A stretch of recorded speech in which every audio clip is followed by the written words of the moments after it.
नमस्कार दोस्तों, मेरा नाम है अनिरुद्ध और मैं आप सभी का वेलकम करता हूं करियर विल आईएएस पर। दोस्तों, आज से 2 हफ्ते पहले जो पाकिस्तान से यूएई ने अपने $3.5 बिलियन की पेमेंट की मांग करी थी, उसको लेकर 2 बहुत ही बड़े अपडेट सामने आए हैं।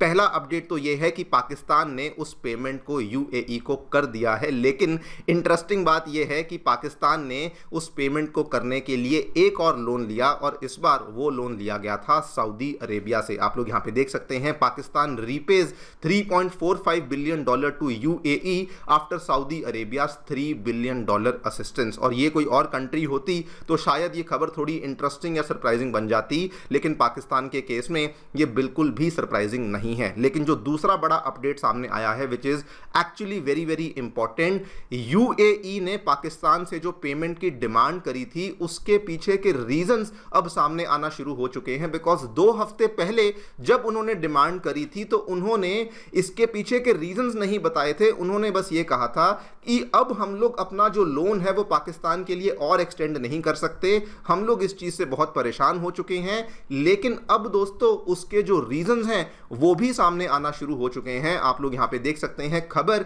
कल शाम से ही इंडियन मीडिया ने अग्रेसिवली कवर करना शुरू कर दी है। फर्स्ट पोस्ट की खबर है, UAE $3.5 billion demand from Pakistan, there is an India factor. उसके बाद डेक्कन हेरल्ड की खबर देखिए, यूएई का sudden loan repayment demand and the India connect. Even Moneycontrol का भी खबर देखिए कि ये पूरी की पूरी जो डिमांड थी ये कैसे इंडिया के साथ डायरेक्टली लिंक्ड है। मैं दोस्तों वैसे तो पूरी डिटेल में इसके बारे में चर्चा करूंगा, क्या यहां पे देखने को मिला है, इंडिया का इसमें क्या रोल है, इंडिया का क्या इसमें कनेक्शन है। लेकिन मैं आपको अभी से हिंट दे देता हूं, जो दोस्तों पाकिस्तान ने इस पूरे यूएस ईरान युद्ध में एक मीडिएटर बनने का प्रयास किया था, एक बिचौलिया बनने का प्रयास किया था, वही चीज आज इनके ऊपर एक तरीके से बैकफायर कर रही है। जानेंगे सभी चीजों को, आइए शुरू करते हैं मेरे साथ। मेरा नाम है अनिरुद्ध। यदि आप लोग हमें फॉलो करना चाहते हैं तो दिए गए टेलीग्राम चैनल के माध्यम से ऐसा कर सकते हैं। Alright, directly coming to the news, क्या लेटेस्ट अपडेट आया है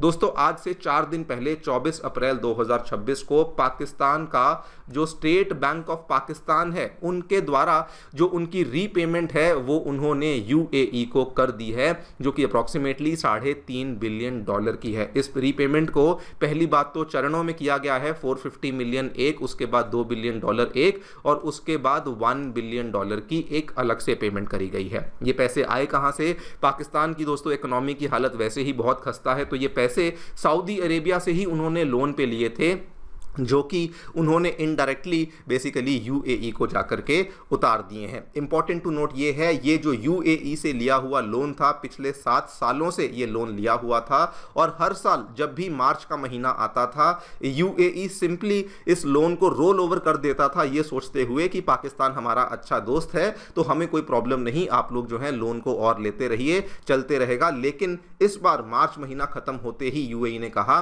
कि अब इसको हम लोग रूटीन तरीके से एक्सटेंड नहीं करेंगे, बल्कि अब हम लोग इस लोन की वापस रीपेमेंट की डिमांड करेंगे। लेकिन दोस्तों क्वेश्चन यहां पे आता है कि ये सडन लोन रीपेमेंट की जो डिमांड थी वो उनके द्वारा क्यों करी गई थी। इसके पीछे कारण एक नहीं बल्कि मल्टीपल कारण है और इन सभी चीजों को एक्सप्लेन किया गया है यूके के चैटम हाउस में बैठे हुए एक एक्सपर्ट और एडवाइजर जिनका नाम है नील किलियम। सबसे पहले यूएई की लोन रीपेमेंट के पीछे जो पहला कारण था वो कारण था सऊदी अरेबिया। यूएई दोस्तों सऊदी अरेबिया से बहुत ज्यादा नाखुश है। सबसे पहला उनका नाखुश होने का कारण तो यही है कि एक तरफ वो कहते हैं कि हम तो पाकिस्तान को टाइटन कर रहे हैं, उनसे पैसों को वापस मांग रहे हैं, लेकिन आप लोग उनको आज भी असिस्टेंस दे रहे हैं, इसी चीज से वो लोग नाखुश हैं। दूसरा जो कि यूएई यहां पे कहता है कि देखिए यूएस ईरान वाले पूरे के पूरे युद्ध में कोई भी मिडिल ग्राउंड नहीं है। उन्होंने साफ साफ कहा कि हम लोग इस युद्ध में न्यूट्रलिटी नहीं देखते हैं और अगर कोई भी कंट्री यहां पर आकर के मिडिल ग्राउंड को ढूंढने की कोशिश करती है, बिचौलिया बनने की कोशिश करती है, मीडिएट करने की कोशिश करती है, तो हम लोग उस कंट्री का समर्थन नहीं कर सकते। और आप सभी जानते हैं इस पूरे के पूरे युद्ध में पाकिस्तान ही दोस्तों मिडिल ग्राउंड ढूंढने का प्रयास कर रहा था, लेकिन यूएई ने कहा हम लोग इस चीज के फेवर में बिल्कुल भी नहीं है। आप लोग यहां पे देखिए नील किलियम का statement, Pakistan's role as a mediator in US-Iran war annoyed the Gulf country because वो फिलहाल चीज़ों को ब्लैक एंड वाइट की तरह देख रही है और यूएई कहती है कि हम लोग इस मीडिएशन में किसी प्रकार में भी हम लोग बिल्कुल भी इंटरेस्टेड नहीं हैं। ये दोस्तों आपको बता दूं, जब ये मीडिएशन का काम पाकिस्तान ने शुरू किया था उसके पहले भी यूएई के द्वारा क्लियर कट बोल दिया गया था इस्लामाबाद से कि आपको एक एक्सप्लिसिट स्टैंस लेना होगा जो कि ईरान के खिलाफ होगा,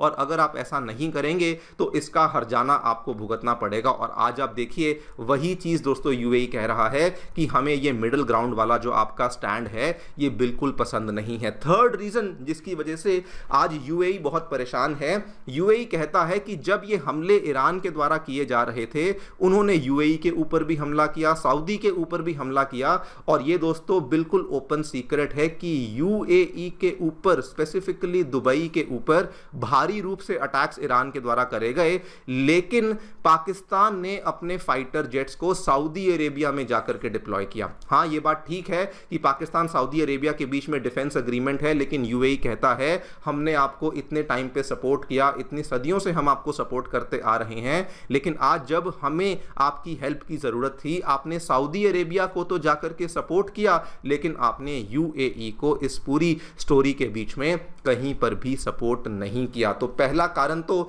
सऊदी अरेबिया बन जाता है जिस वजह से यूएई ने पाकिस्तान से इस पैसे की डिमांड करी। आप यहां पे देख भी सकते हैं ये दोस्तों बहुत, हालांकि सऊदी अरेबिया को भी काफ़ी मुश्किलें देखनी पड़ी, तब जाकर के पाकिस्तान ने थोड़े बहुत फाइटर जेट्स जो हैं वो सऊदी अरेबिया में भेजे, लेकिन यस ये जो डिप्लॉयमेंट थी पाकिस्तान के द्वारा ये केवल और केवल सऊदी अरेबिया में ही करी गई थी। लेकिन इसके साथ में जो ज़्यादा बड़ा एंगल कंफर्म हुआ है वो दोस्तों इंडिया का भी एंगल कंफर्म हो चुका है।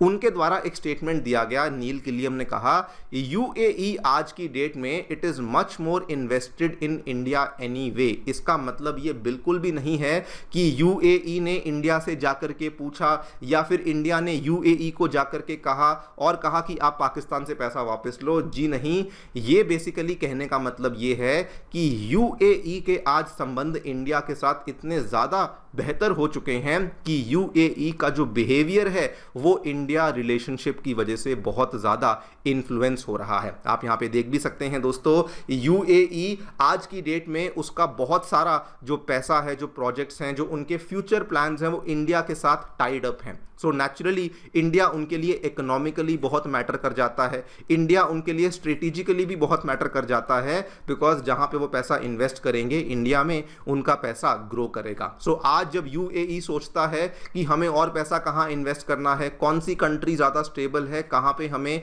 लॉन्ग टर्म रिटर्न्स मिलेंगी, I think the answer is very very clear कि पाकिस्तान में तो ऐसा होने का कोई भी स्कोप नहीं है, लेकिन इंडिया में ऐसा होने का प्रॉपर स्कोप है, और इसीलिए यूएई आज इंडिया की तरफ बहुत ज़्यादा झुका हुआ है। बेसिकली अगर इस चीज़ को सिंपल वर्ड्स में देखा जाए तो यूएई जो कि आज से कई सारे सालों से पाकिस्तान फर्स्ट सपोर्ट माइंडसेट रखता था, आज उसका जो माइंडसेट है वो इंडिया फर्स्ट स्ट्रेटेजिक प्रायोरिटी का माइंडसेट बन चुका है। और यही एक्सपर्ट्स कहते हैं कि डायरेक्टली इंडिया ने कुछ नहीं कहा, लेकिन इंडिया और यूएई की जो रिलेशनशिप है उसकी वजह से ये एक बहुत बड़ा रीज़न बना कि यूएई ने पाकिस्तान से अपने पैसों को वापस ले लिया है। और ये दोस्तों एक ट्रेंड है, अगर आप इस चीज़ को ध्यान से देखें, जनवरी 26, 2026 की ये वाली खबर देखिए, उस टाइम पर क्या हुआ था, इंडिया और यूएई के बीच में एक मुलाकात हुई, इमीडिएटली उसके बाद यूएई ने ऐलान कर दिया कि जो वो इस्लामाबाद के एयरपोर्ट को मैनेज करने की डील करने वाले थे वो उन्होंने कैंसिल कर दी है। यूएई ने अपने कुछ रीजंस दिए, लेकिन ये दोनों इवेंट्स बड़े इंटरेस्टिंग टाइम पे हुए। पहले यूएई और इंडिया की मुलाकात हुई, इमीडिएटली उसके बाद यूएई ने कहा सॉरी पाकिस्तान, हम आपके एयरपोर्ट को मैनेज करने का जो रिस्पॉन्सिबिलिटी है वो नहीं ले सकते हैं। So yes, it is very very clear कि इंडिया यूएई का जो एमर्जिंग और इंप्रूविंग रिलेशनशिप है वो एक बहुत बड़ा फैक्टर रहा, जिसकी वजह से यूएई ने अपने पैसे की डिमांड पाकिस्तान से वापस करी। वैसे आपको बता दूं इस पूरी चीज़ का जो इकोनॉमिक इम्प्लीकेशंस हैं वो पाकिस्तान के लिए बहुत ज़्यादा होने वाले हैं, और ये अगेन कोई बहुत ज़्यादा सरप्राइजिंग बात नहीं, लेकिन इसके इम्प्लीकेशंस पाकिस्तान के लिए शॉर्ट टर्म और लॉन्ग टर्म दोनों ही होने वाले हैं। शॉर्ट टर्म में पाकिस्तान के जो फॉरेक्स रिजर्व्स हैं वो ऑलरेडी बहुत खस्ता हालत में चल रहे थे। लेटेस्ट जो नंबर्स हैं वो 3 अप्रैल के ही नंबर्स हमारे पास हैं। उस टाइम पे पाकिस्तान के स्टेट बैंक के पास जो फॉरेक्स रिजर्व्स थे वो केवल $16.5 बिलियन के थे, बचे थोड़े बहुत 5-5.5 के उनके कमर्शियल बैंक्स के पास हैं। लेकिन अगर हम इस नंबर को मान के चलें $16.5 बिलियन के, तो दोस्तों ये बस वहीं के वहीं खड़े हैं। बिकॉज क्या हुआ कि इनको $3 बिलियन सऊदी अरेबिया से मिल गए और इन्होंने बदले में $3.5 बिलियन यूएई को वापस लौटा दिए हैं। लेकिन इसके लॉन्ग टर्म इंप्लीकेशंस बहुत सारे हैं। यूएई से जो इनको पैसा मिला हुआ था $3 बिलियन का, उसमें से ये $1 बिलियन की जो इन्वेस्टमेंट है वो अपनी फौजी फाउंडेशन में करने वाले थे। लेकिन अब वो वाला जो पूरा का पूरा प्रस्ताव है उसको अबैंडन कर दिया गया है, बिकॉज जो पैसा है वो ऑब्वियसली सऊदी अरेबिया के पास वापस चला गया है। और सबसे बड़ा लॉन्ग टर्म इंप्लीकेशन ये है कि चूंकि पाकिस्तान के फॉरेक्स रिजर्व्स बढ़ नहीं रहे हैं और आईएमएफ का जो बेल आउट था वो उसी के ऊपर डिपेंडेंट था कि आपको अपने फॉरेक्स रिजर्व्स को रीबिल्ड करना है, फिस्कल डिसिप्लिन को मेंटेन करना है, वो वहां पे नहीं हो रहा। तो इवन आगे चल करके पाकिस्तान को जो आईएमएफ से मिलने वाली हेल्प है वहां पर भी उनकी मुश्किलें बढ़ सकती हैं। देखते हैं आगे चल करके क्या होता है। लेकिन the signal given by UAE is very very clear कि अब हम लोग बिल्कुल भी हमारे ऊपर किसी प्रकार ऑब्लिगेशन नहीं कि हम लोग पाकिस्तान को आगे चल करके हेल्प करें। फिर भले वो इकोनॉमिक हेल्प हो, फिर भले वो प्रोजेक्ट्स के माध्यम से हो, हम लोग पाकिस्तान की हेल्प नहीं करने वाले हैं। जो भी होगा आपके सामने पेश करेंगे। Thank you so much for listening. Stay tuned and